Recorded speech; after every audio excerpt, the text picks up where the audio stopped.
Let's face it, good intentions aren't going to reduce the level of carbon dioxide in the atmosphere, but good science will. And that's where Elimini can help. Because we have the technology and the know-how to remove more than 1 million tons of carbon every year. So let's get started, because it's the responsibility of our generation to save the planet for the next one. Elimini, removing carbon for good. First of all, we got to finish Rwanda. We've delivered 1.5 million stoves. There's total number of rural households are between 1.9 million and 2 million. So we have another 400,000 stoves to distribute in Rwanda. We expect that we will do that next year, and Rwanda will be the first country that every rural household will have received an improved Cookstove. Carbonsations, today's carbon industry leaders. Welcome to the Carbonsations podcast, where we speak to some of the leading figures in the emerging carbon industry. Our guest today is Neil McDougall, chairman and founder of DelAgua, which is the world's leading carbon project developer in clean cookstoves for rural sub-Saharan Africa. Neil, thank you so much for joining us today. I really look forward to having this conversation with you. As you may know, on this show, we like to get a better understanding of our guest's background before getting into the business side of things. So I'd love it if you could share with us some of what you used to do before founding DelAgua. Thank you very much, and thank you very much for inviting me, Violet, as well. So I was very lucky in that when I was very young and very, very foolish, when I was a trainee accountant with PwC, I was invited to go and work in Liberia, in West Africa, and that had a very profound impact on me, seeing how other people live. And it's also very important for my business and social development. And that visit has really impacted a lot of what I've done over the last 20 years or so. I worked for a number of years in the property and water sector. I worked with a range of private equity firms and investment banks. And I was chairman and CEO of an international water company, which had a range of investments in various countries, such as Chile, the first privatized water company in South Africa, Indonesia, the Philippines, Kazakhstan, Mexico, as well as a UK water company. I left there and I focused on the UK water sector, and with the backing of a German bank, I bought a UK water company. I was the chairman and the largest shareholder. It required a lot of work to sort out some of the operating issues. And we did a lot of work on the financials because it was very inefficiently financed. But it was very successful, that whole operation. And we subsequently sold it to an Australian investor. But on the back of that, I was very determined that I would put something back, ideally into Africa, given my experience when I was young and foolish in the Liberian market. And shortly after the sale, I was approached by the University of Surrey, who had a partnership with Oxfam called DelAgua. And DelAgua focused at that time on water testing kits. It specialized really in the global south. Although it sold kits to 130 different countries, it was really used by Oxfam and other NGOs where there were international crises. It needed a lot of sorting out of some of the operating issues. It needed a lot of investment, and it needed a new management team. But we did all that. It was a great joint operation. And we successfully resolved a lot of those issues. And the question then was, we've now got water testing kits which work efficiently. We've got a proper company. What's the next stage in our development? And the obvious thing was, once you found water which is contaminated, how do you actually treat that? And that was really the trigger for us to look at cleaning water in households. And we looked particularly at water filters. And we wanted to deploy those in Africa, ideally. We looked at several countries, and we had very constructive discussions with the Ministry of Health in Rwanda. And I should emphasize it was very much something which is health-based. We weren't really looking at the carbon aspects. We were really looking to improve people's lives and make health improvements to their lives. The program's called Tubeyaneza, which means live well. And when we were having discussions with the government of Rwanda, in particular the minister of the Ministry of Health, they suggested that we would expand the program to include not just water filters, but improved cookstoves. I mean, as a water person, I thought that was quite surprising. Why would anybody use a stove more than a water filter? But we were very pleased to do that. And in 2012, we did our first small program just to trial various units, really. So in 2012, we distributed 2,000 stoves and water filters. From that, it was clear that the recipients clearly valued them, and we began to focus on the particular brands of filters and stoves. And we did our first large-scale distribution in 2014 and 2016, where we provided a total of 300,000 stoves and water filters. I have to say, rather to my surprise, we found that the stoves were more popular than the water filters. People still love the water filters, but the stoves were used rather more. 99% of the recipients used the stove on a daily basis. The other thing which we were really interested in focusing on was the health impacts which a stove and a water filter provided. So an independent study by the London School of Hygiene and Tropical Medicine through a randomized controlled trial looked into all the health benefits, or some of the health benefits, and it really was quite dramatic. There was a 47% reduction in diseases which could impact infant mortality, and a 71% reduction in indoor air pollution. And we also could see that there were a range of co-benefits, and the stoves and the water filters were incredibly popular. Wow. So how did the whole emissions reduction side of things come into play? Well, the first question which we had is, given all the health benefits, how could you do this actually at scale? We didn't just want to do it for a few households. We didn't want to do it as a charity. We wanted to be able to make a difference to a large number of people. It's a very capital-intensive program. Each stove costs $80 to buy and to support. And that's really where we came on to the potential of carbon financing. And carbon financing was the route to actually be able to supply stoves at scale. So it was really the saving in the greenhouse gas emissions, which meant that we can provide all the health and environmental benefits that a stove brought. Okay, thank you. In that line of thought, I kind of wanted to ask you if you could share a little bit as to the process of measurement, reporting, and verification, or MRV. If you can tell us a little bit about that. MRV obviously is very important, but before you even go into the technicalities and some of the details, when you walk into a village and also into a household, you can just see the difference that it makes. When you walk into a village which doesn't have a improved cook stove, there is a pall of smoke hanging over the village pretty much the whole day. But it's when you go into individual houses that it becomes so evident the difference it makes. You walk into a house which doesn't have an improved cook stove, the level of smoke is simply overpowering. You can't open, almost impossible to open your eyes. The rooms themselves are black, covered in tar, and you see typically women cooking, often with babies on their backs, with their faces and their babies' faces over the fire. And that's really what we were very keen to avoid.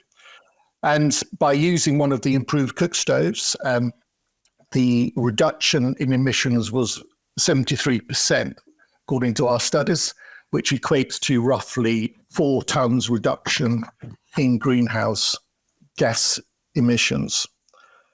The other thing is that we only work in the rural communities of the least developed countries, principally in Africa. Our customers are some of the world's poorest people. They typically live on only $1 a day, and they can't afford to buy a stove, a high-quality stove, or enjoy the support which is required to make it run efficiently on $1 a day or less. So our business model is that we provide these stoves free of charge, and we use carbon financing to pay for those stoves. I think what differentiates us is that the projects we have the highest quality and integrity, and we achieve that really in three ways. First of all, we work very closely with government. Typically, our projects, we'll be working in a country for at least 20 years. We've been in Rwanda now for 12 years. We'll still be distributing stoves into next year. It's a 30-year project. So we're going to be working for a long time in Africa. So we always work up front with government and form a partnership with them through an MOU or something similar to that. In that way, we can develop trust with governments. There's a great deal in Rwanda of mutual trust now, which we've developed over those 12 years with the government. And we really do become part of the national infrastructure, if you like. The second thing is we use the highest quality wood-burning stove. It's a burn stove, and it uses 71% less wood than a traditional three-stone fire.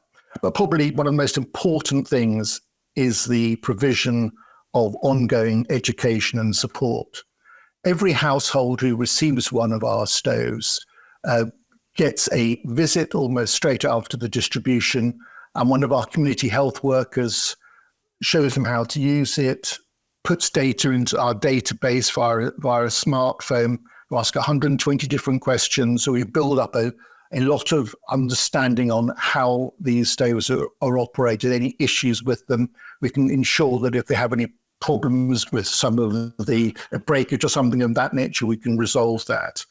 And only by providing ongoing support will you actually ensure that people use the stove, which is one of the reasons why we have reasonably high levels of usage. But that requires a lot of investment.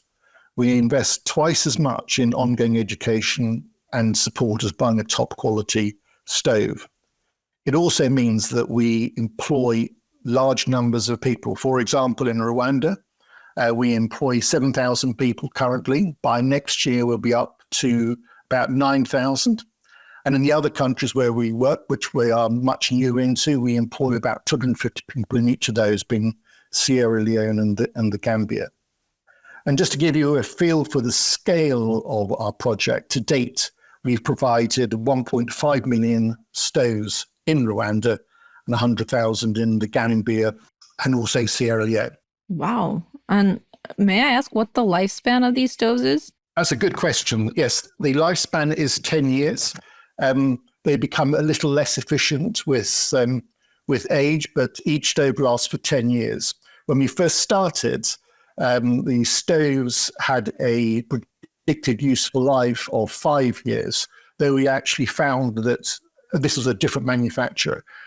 We actually found that they were being used for 7 to 8 years, and we actually expect the current stoves to be in use beyond their expected life of 10 years.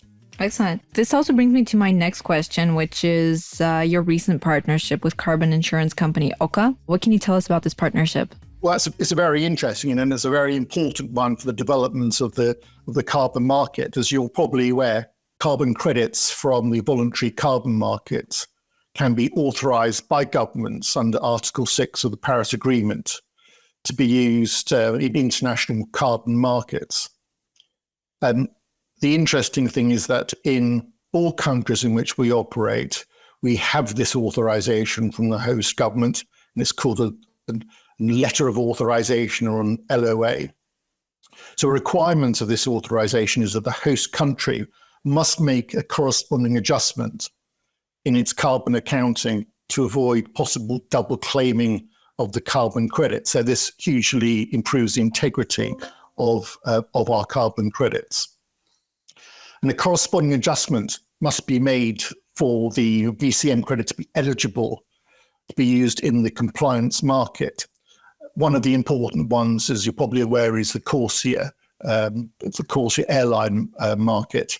And buyers who retire credits to offset their emissions risk non-compliance if they use a credit which doesn't have a corresponding adjustment.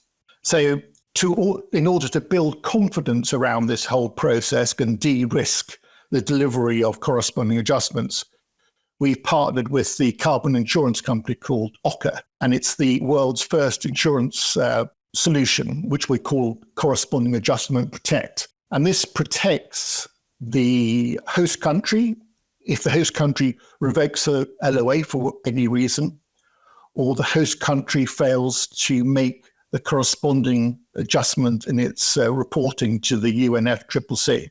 If those things happen, then OCA will pay out the stated value of the credit. Now that's important not just for people who purchase the credit, but Vera have also responded to ICAO that insurance products such as this is absolutely key to their approach for credits to become CORSIA eligible. So DelAgua's credits, which will issue from Rwanda, Sierra Leone and the Gambia, will be amongst the very first CORSIA eligible credits on the market. I'm sorry if that's a rather sort of long explanation, but it's quite a technical and complex area.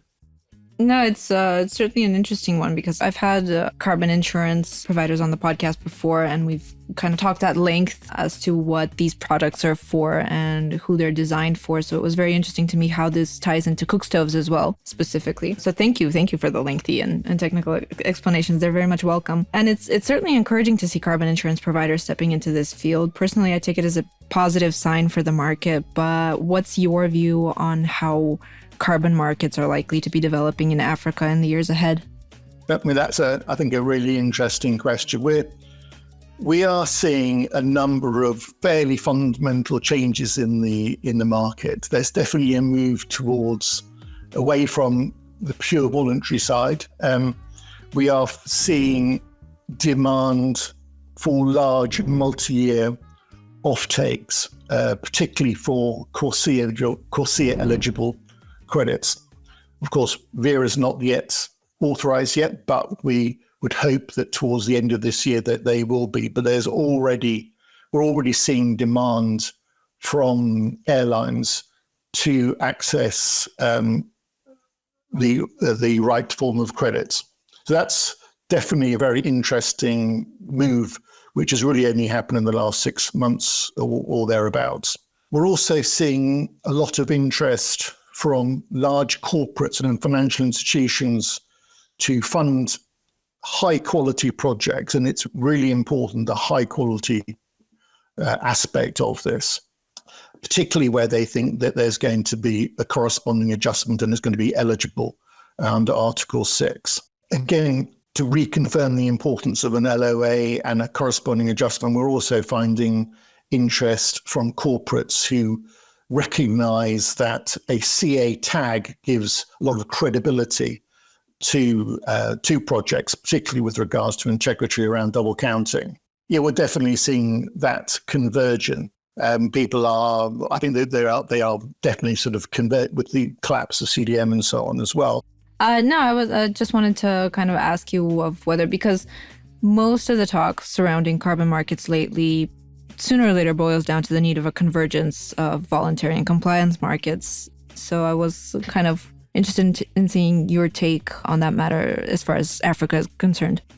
And the other thing which we're seeing is a lot of focus on quality of projects. We're finding that investors and large purchasers will come out to the countries, have a look at actually what's going on. Maybe they'll bring some third-party experts over, but there's a great deal more due diligence than we've seen in the past. And I think as a result of that, we are seeing something which we believe is very welcome, which is definitely the removal of interest in projects where the quality is low. For example, 1980s technologies such as mud stoves, as an example. I think there's increasing evidence that people simply don't bother building them. If they do build them, a lot of them crumble or get washed away. And even if they're in a serviceable condition, they don't actually build them. And I think there's a real focus by people on wanting to get the best technology and get the best integrity, which is exactly what we deliver. They want to see the stoves that are being supported and being used, and that requires a lot of ongoing investment to be able to do that. And they're also focusing on the co-benefits which stoves provide, which very few other carbon type of projects give the co-benefits which stoves do. Excellent. And do you plan on expanding to other countries as well? Yes, absolutely. Well, first of all, we got to finish Rwanda. We've delivered 1.5 million stoves. There's total number of rural households are between 1.9 million and 2 million. So we have another 400,000 stoves to distribute in Rwanda. We expect that we will do that next year, and Rwanda will be the first country that every rural household will have received an improved Cookstove. So that's going to be a big moment when we hit that hurdle. For the other countries which we're already operating in, such as the Gambia is relatively small, and there's a few more households which we would like to deliver stoves to, but it's not a particularly large market. In Sierra Leone, we expect to be distributing at scale for the first time in the next dry season. So that's a very interesting market for us. But what we're also doing is we're in discussions with various governments about expanding into those countries. I mean, as I hope I've emphasized, we always start with developing a relationship with government. We listen to them, understand what they want. It was critical that we did that in Rwanda. Otherwise, we wouldn't be doing stoves without their suggestions. But every country and every government's different, and they have different priorities. And we are in discussions with several other governments in other countries to bring the benefits of an improved Cookstove to those countries. It makes a big difference, not just to their population, but we also work with governments on corresponding adjustments, which means there's the potential for them to receive investment. So that's all very exciting. And the other area which two other areas we're looking to focus on is, first of all, we have existing infrastructure in places like Rwanda, like Sierra Leone and the Gambia, whereby our community health workers visit every household twice a year. They're respected members of the community. We've trained them very much, and we develop a relationship with our customers. So we're very keen to develop that and potentially provide further goods and services on the back of that existing infrastructure which we have. And the final thing which we're looking to do is that as we develop a relationship with a government, they ask us to look at other carbon projects or other types of projects. So we are looking at a couple of blue carbon projects involving mangroves and seagrass and so on in some of the countries which we're currently working in. So a lot going on. Yeah, definitely. But can you expand a little bit on the blue carbon projects, if possible? Yes, well, it's relatively early days, but I think there is a recognition amongst many coastline governments that they need to improve the mangroves, the seagrass. They recognize that we have an understanding of the carbon sector. We understand how you support the local population, give them jobs, and drive behavior change. And so driving behavior change is one of the key things to develop improved mangroves. And that's something which we're working, let's say, with a couple of governments on at a potentially quite a large scale to work on projects in this sector. Excellent. Neil, thank you so much for joining us on the podcast today. It was a real pleasure to speak to you, and I really enjoyed learning about the work you guys are doing in Rwanda and in other places in Africa. Thank you so much. Very good. Thank you so much. Thank you. If you enjoyed this episode of the Carbonsations podcast and would like to hear more conversations like this, please be sure to subscribe. We really appreciate the support.